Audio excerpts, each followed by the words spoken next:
Let's start like this. Just tell me your name and the year you graduated. My name is Joe Bertolone. I graduated in 1975.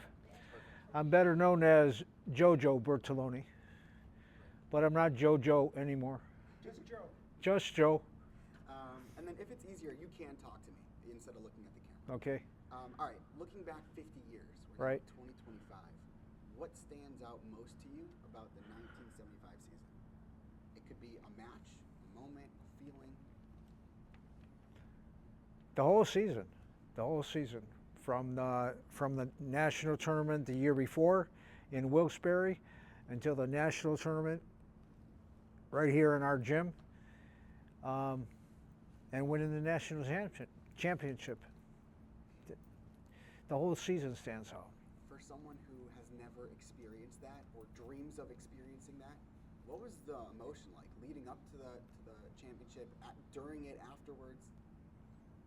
We were just having a good time. We had so much fun that whole season. We started out having fun. It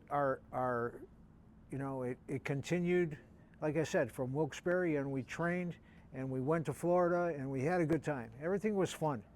Everything was fun. And you want to have fun? Come join the wrestling team. Many people say that your team that year set the standard for all the future generations. Why is that? I think it was because we had such a bond between all of us. We were all the guys that wrestled in the national tournament in 1975 were basically all from Cleveland. We were all from Cleveland, from different high schools. I went to Warrensville. Brad went to Warrensville. Mark went to Beechwood. Jackie went to St. Joe's. Kevin was at St. Ignatius. Everybody was a Cleveland kid.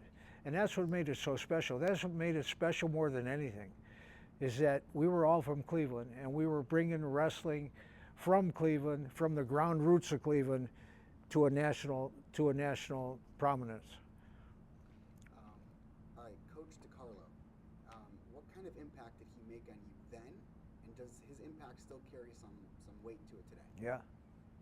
Coach DiCarlo was very instrumental in a lot of things that have occurred throughout my life. He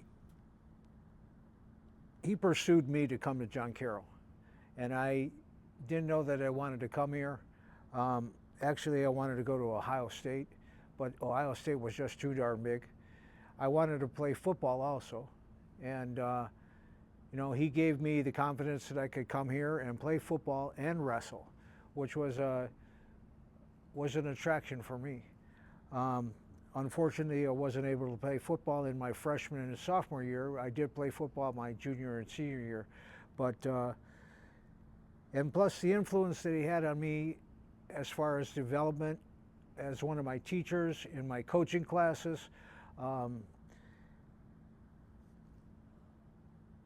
He established the basis for my entire career. I coached for 50 years after that, and he was a big part of that. The workouts that he established, what he put us through, the mental preparation, how to be prepared mentally. Coach Carlo wrestled with me. He physically wrestled with me when I was here at John Carroll. And he was like maybe 230 pounds, and I was 300 pounds. So we used to go, and then one day his knee blew out, and so he didn't wrestle anymore. But yeah, he was real instrumental. Real quick, when he wrestled with you, did that feel like a privilege, or did he beat on you? Not that he beat on me. He didn't beat on me. He just, he coached me. He said, you got to make this. When he wrestled with me, he would give me some slight adjustments to make on the different things that I did. And then I went ahead and did that with the kids that I wrestled and the kids that I coached. So he was a great influence on me. Outside of wrestling, off the mat, what has your experience at JCU wrestling, how how has that contributed to your own personal life? Being a part of John Carroll was so special. It started with Father Birkenauer, who was the president. I was senior class president in my senior year. I can remember we wanted Bob Hope to be our commencement speaker, and he kind of canceled out at the last minute.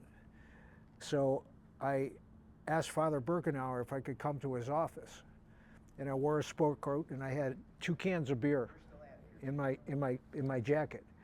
And he said, "Joe, what's up?" And I said, "Well, Father," I says, "I'm president of the senior class, and I would be honored if you would be our commencement speaker." And he said, "Well, he would be honored to be the commencement speaker."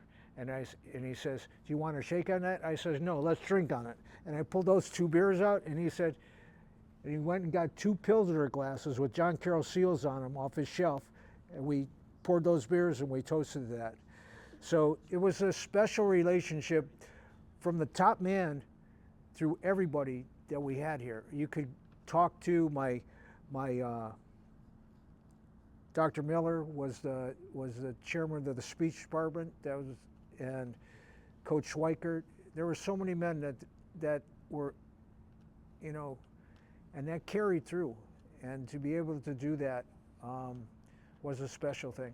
It's amazing. My last question for you is, a wrestler, a student athlete watching this in a year from now, 5 years from now, 20 years from now, what do you want them to go into the sport of wrestling with and to take out from the sport of wrestling? They got to know that they can make it happen. They got to know that whatever they want to accomplish, they can do. And if they work hard enough to attain that, it'll probably happen. Now, it might not happen, and you have to accept the losses with the defeats, with the victories. But it's something that you are capable of doing. And if you're a part of this team and a part of this school, and the faith basis, just the whole atmosphere here is going to make a big difference in your life if you let it. If you let it in and you absorb it, then you're going to be a better person. Perfect. Those are all my questions. Is there anything you want to add? No. No? Okay. No. You did great.